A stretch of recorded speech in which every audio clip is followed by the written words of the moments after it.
De propósito, a gente quer entrar na sua casa. Eu sou o Bruno Socha, esse é o irmão Miguel Fernandes e essa é a Juju Fontoura. De volta! Sejam sempre muito bem-vindos. Aqui a gente fala sobre propósitos e como fazer de propósito para que isso aconteça, afinal nós não estamos à toa na vida. Quem fala conosco hoje do seu propósito de vida é o Carlos Roberto Teles, que desde criança esteve em situação de rua e sobreviveu a ela no modo de busca. Uma busca firme, forte e sempre inventiva. O avanço civilizatório do ser humano no planeta não garante ainda os direitos básicos de sobrevivência de todo cidadão. Há excluídos e marginalizados do sistema. O lema, infelizmente, ainda é o da selva de pedra. Salve-se quem puder. O Teles vai falar pra gente como desde moleque ele sobreviveu a essa situação vulnerável de vida. Morou na rua, passou necessidade, mas venceu na vida justamente como um artista de rua. Ele é o Sombra da Rua 15, o palhaço Chamequinho. A sua personagem, o Sombra da Rua 15, o palhaço Chamequinho, representa a fortaleza e o espírito inventivo deste homem.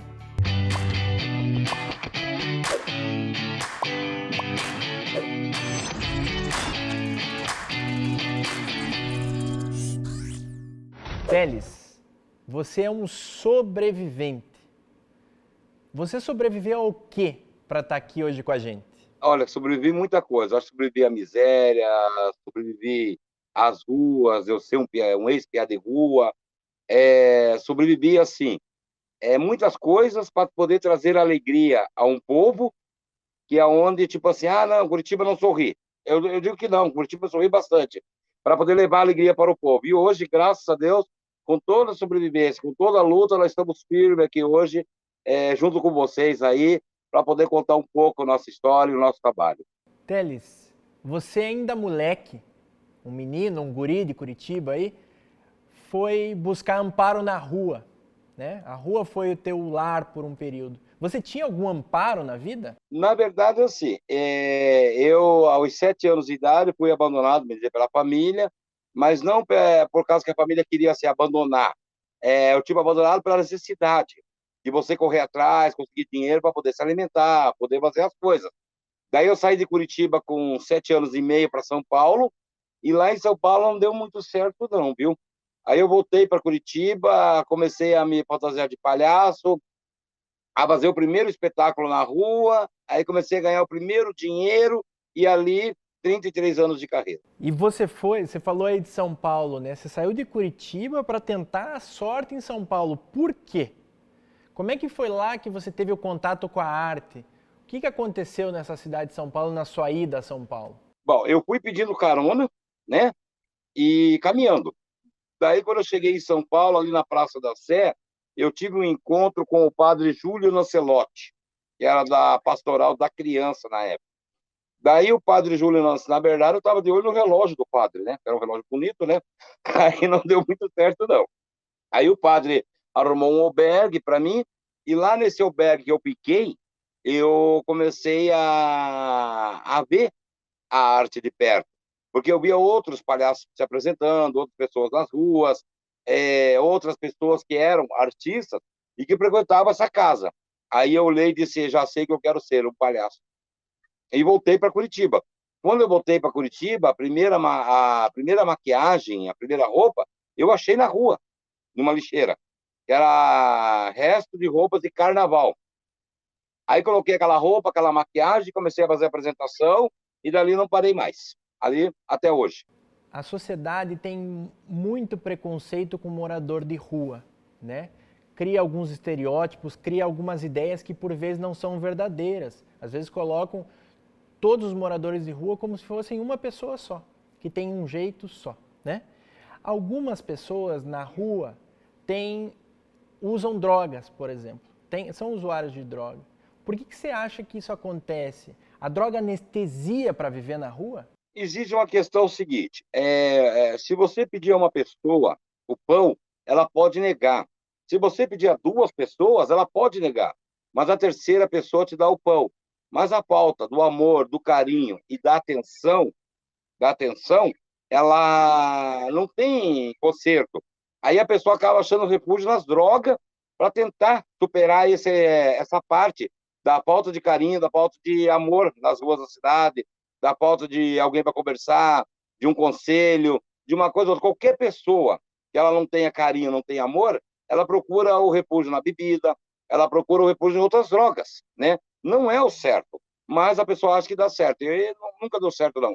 Porque eu usei droga e nunca achei a felicidade. A felicidade eu achei no meu trabalho e nas pessoas que eu conquistei, em que eu provei que eu podia ser alguém que morasse na rua, mas eu era diferente. Porque se eu não tivesse o chuveiro para tomar banho, eu tinha o chafariz para tomar banho. Se eu não tivesse a toalha para me secar, eu tinha o sol para me secar.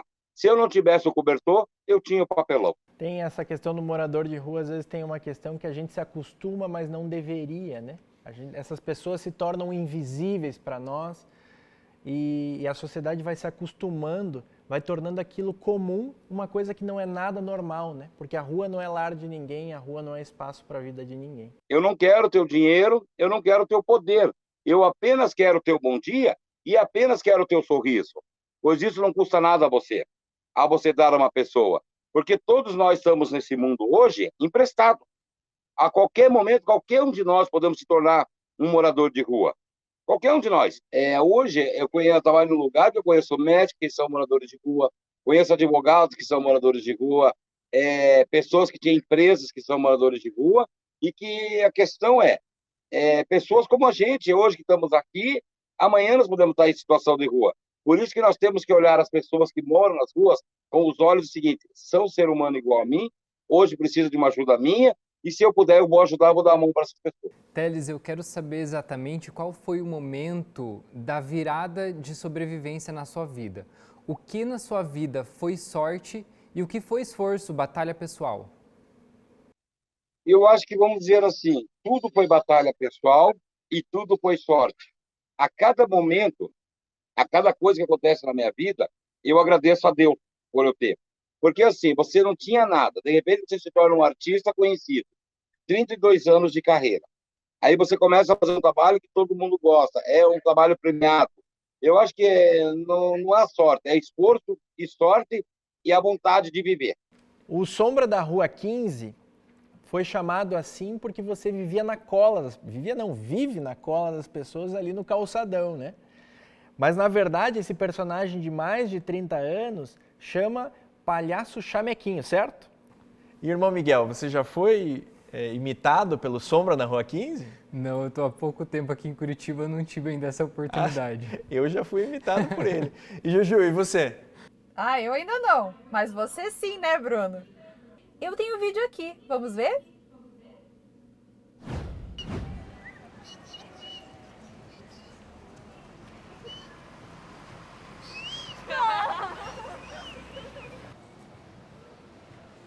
Pobre ligando pra mim. Vambora, vamos pegar o cara lá, vambora. Mais rápido.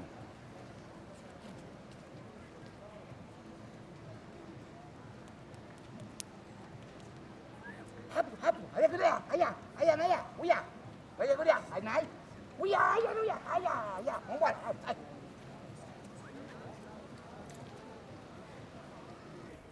E aqui foi tua casa também há algum tempo? Foi. Dormi muito tempo embaixo do bondinho, né? Quando era pé de rua, mesmo fazendo show às vezes, né?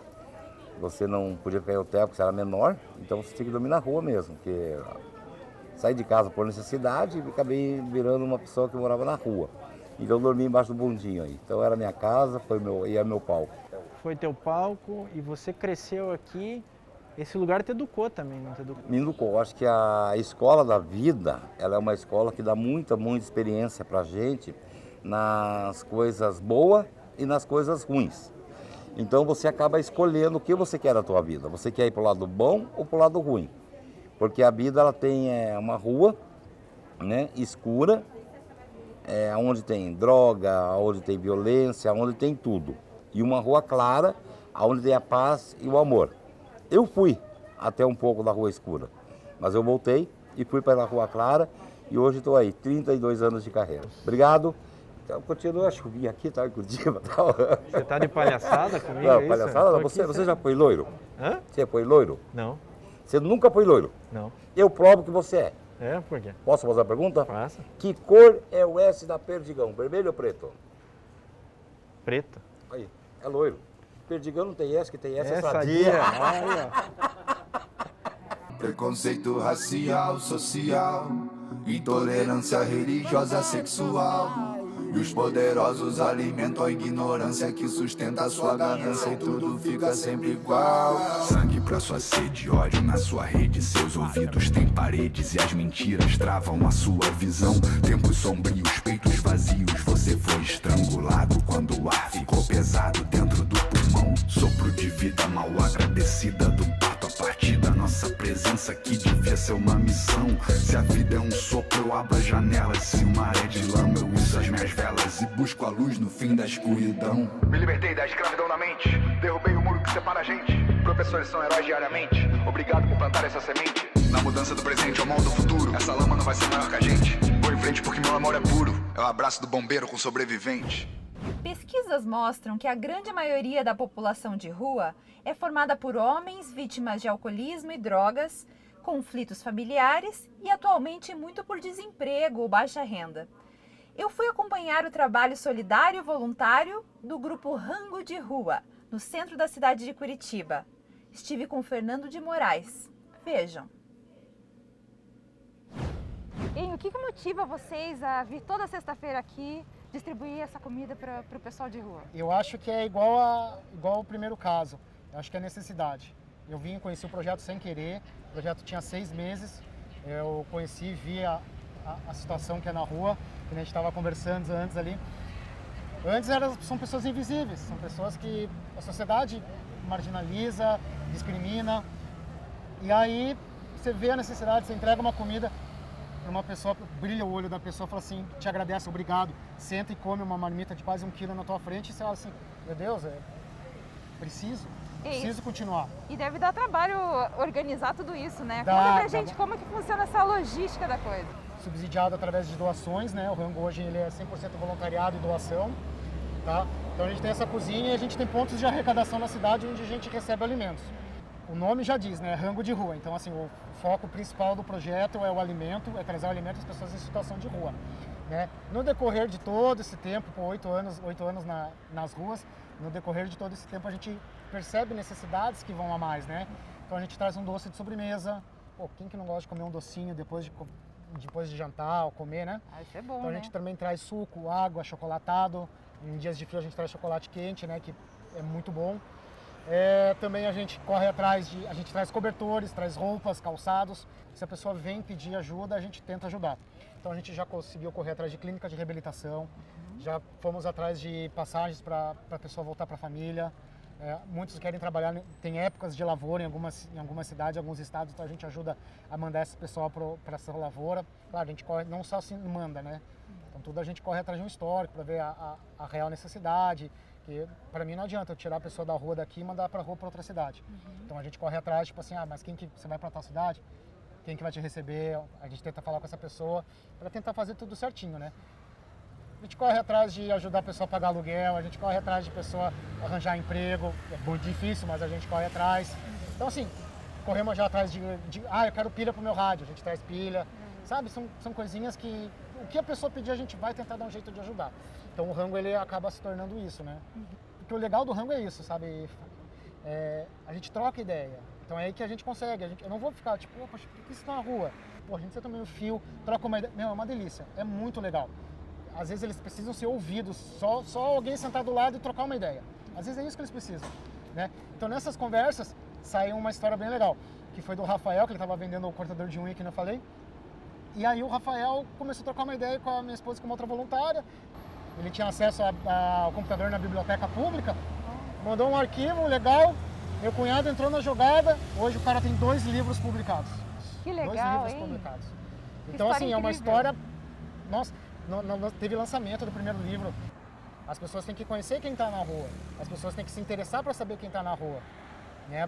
O motivo por que a pessoa está na rua. Então eu acho, essa história eu acho fantástica. Então de uma pessoa que as pessoas têm medo, atravessam a rua, pô, tem um escritor. Preconceito racial, social, intolerância religiosa, sexual. E os poderosos alimentam a ignorância que sustenta a sua ganância e tudo fica sempre igual. Sangue pra sua sede, ódio na sua rede. Seus ouvidos têm paredes e as mentiras travam a sua visão.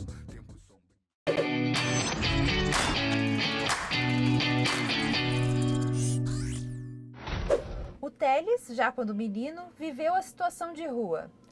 Está aqui comigo o Felipe Lixirbo, da Fundação Educacional Profeta Elias, mais conhecida como Chácara dos Meninos de Quatro Pinheiros, que acolhe crianças oriundas de processos de recolhimento judiciário. Como é o processo de acolhimento a esses meninos, Felipe? E quando começou a ser feito? Isso se iniciou na primeira metade da década de 1980, na Vila Lindóia, aqui em Curitiba.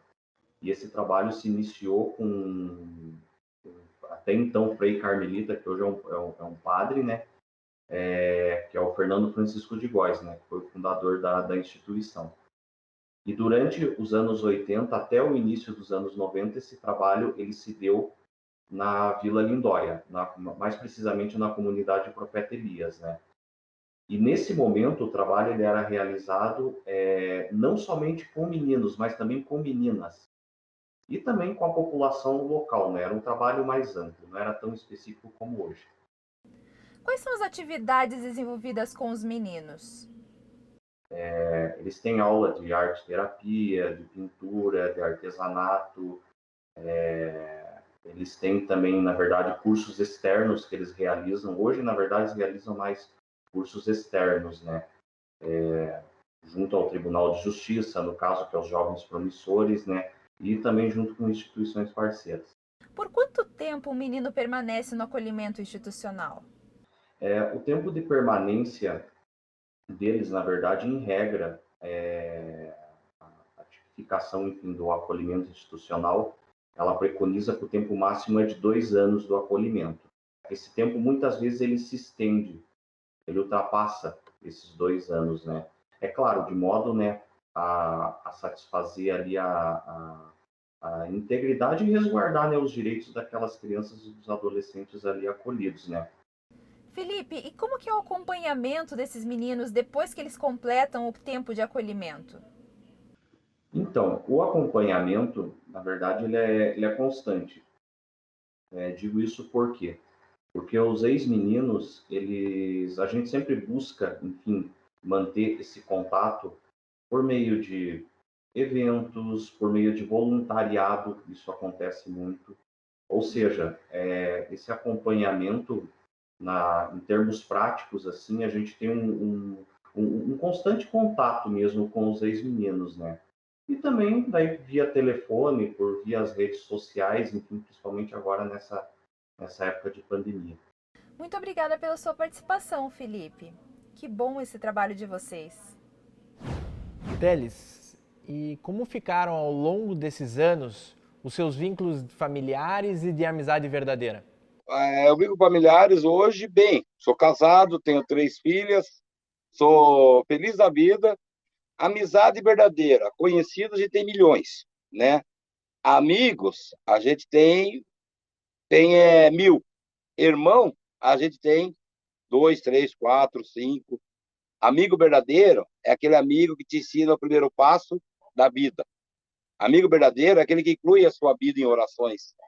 Amigo verdadeiro é aquele que te protege. Teles, além de artista de rua, você também desenvolve ali os Doutores do Sorriso, fazendo apresentações em hospitais, asilos, creches, né? E dá treinamento para grupos que querem fazer a mesma coisa. Você acredita que o sorriso tem poder? E mais uma pergunta. O olhar positivo e a esperança, não obstante aos dramas existenciais, trazem resultado? Assim, eu acho assim, nós temos hoje o projeto Doutores do Sorriso e o projeto Jovem Cidadão de Mãos Dadas com Você, que a gente faz o projeto Doutores do Sorriso para Todos. Eu acho que tem poder, sim, o sorriso conquista várias coisas, você já imaginou você levantar de manhã com a cara brava, olhar no espelho, sem você dar um sorriso para você mesmo? Sabe? É triste, não é? Então, eu acho que o sorriso tem poder, sim, vale a pena sorrir, porque o sorriso é aquela coisa assim, que traz tudo de bom. Quem sorri bastante não tem rugas na cara, não tem rugas, não tem birruga. Então vale a pena sorrir. É por isso que eu sorrio, porque o sorriso é maravilhoso. Você poder sorrir para as pessoas. Teles, mais uma pergunta. Como é que você falou ali dos amigos e tudo mais, mas como é que ficou o seu vínculo afetivo com a tua família de origem, lá onde você nasceu? Sim, meu pai e minha mãe já são falecidos, né? Aí eu tenho uma irmã que mora em Santa Catarina, uma outra irmã que, felizmente, a gente perdeu ela para as drogas, né? Ela é usuária de droga, vive nas ruas usando droga, não existe como a gente colher ela, porque ela não quer ajuda. Antes de minha mãe falecer, minha mãe não tinha uma casa de material, uma casa bonita e tal. A gente conseguiu construir uma casa para ela, através do dinheiro da rua, conseguir, tipo assim, viver com o dinheiro da rua. Porque aquela questão assim, eu não tenho tudo que eu quero, mas eu amo o pouco que eu tenho. Aí eu ajudei minha família e tal. Hoje, graças a Deus, tenho a minha casa que foi tirada de rua, sustento a minha família com o dinheiro da rua, e assim vou vivendo. A redução de danos, basicamente, é uma forma de cuidar da pessoa, respeitando sempre a sua autonomia, o seu protagonismo, respeitando o desejo do usuário de drogas, e ela é sempre pautada a partir desse desejo de autocuidado. Então, se o sujeito chega dizendo que quer parar de fazer uso de drogas e consegue parar de fazer o uso, então a redução de danos vai trabalhar com o objetivo de fazer com que o sujeito pare de fazer uso de drogas, né, que ele chegue até a abstinência, se de fato esse é o objetivo dele.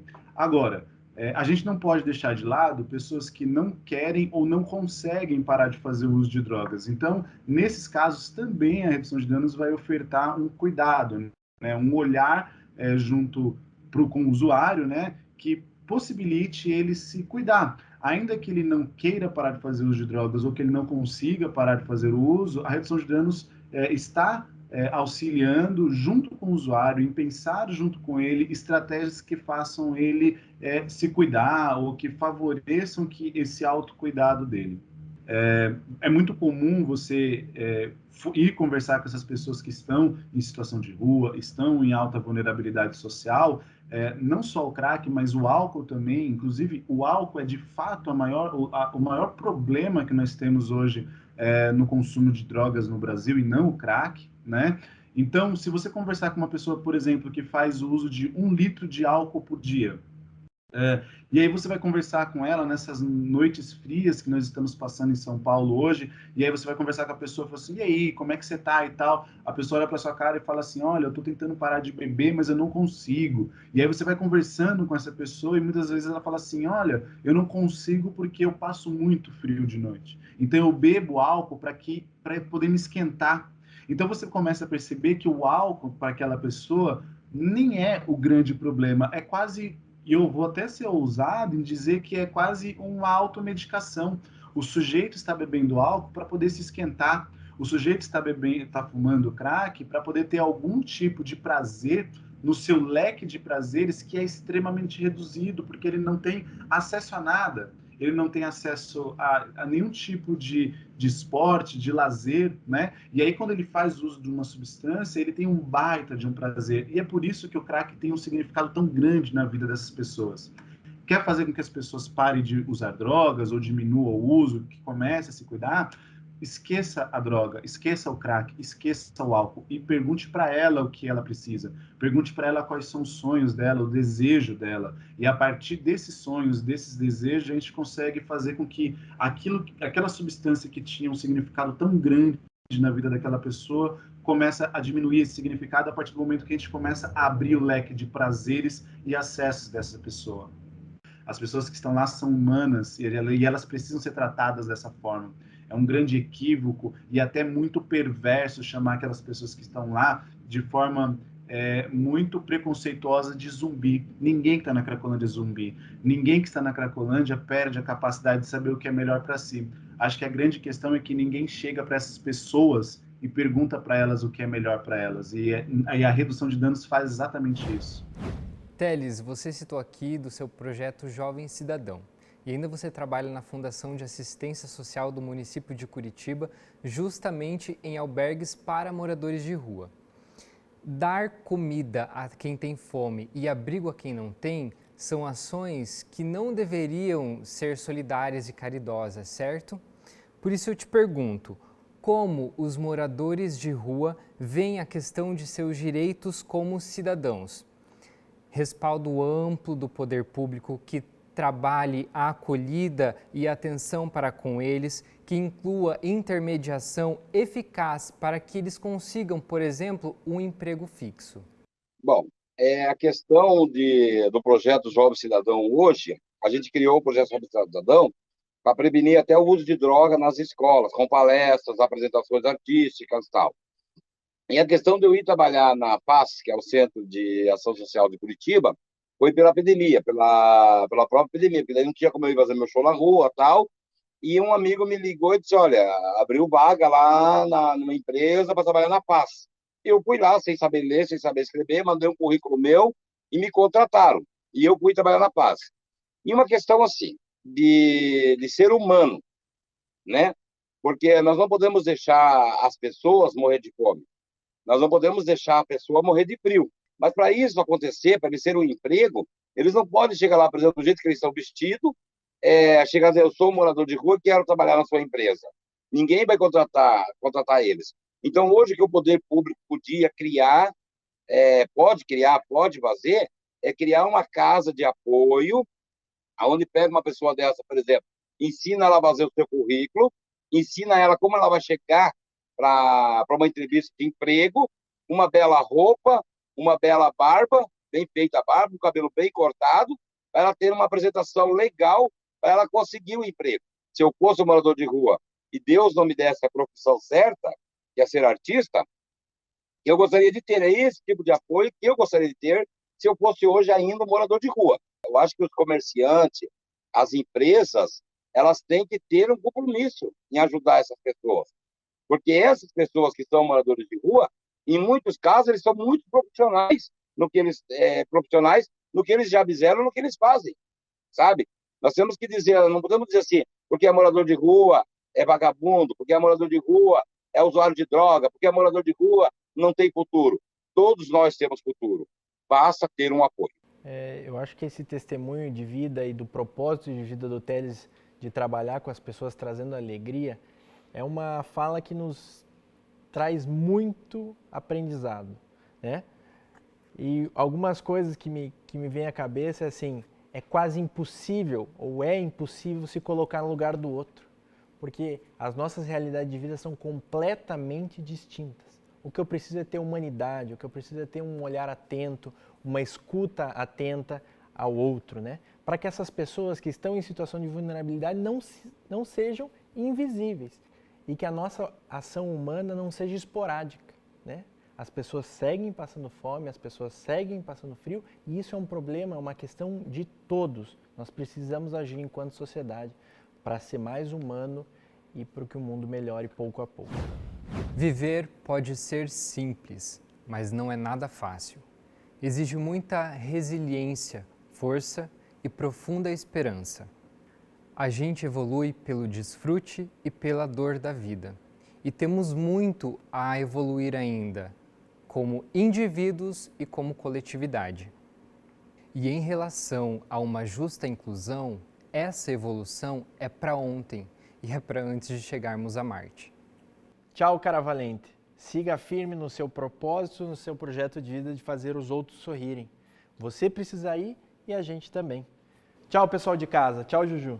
Tchau, meninos. Vão e voltem. Estamos esperando por vocês de novo.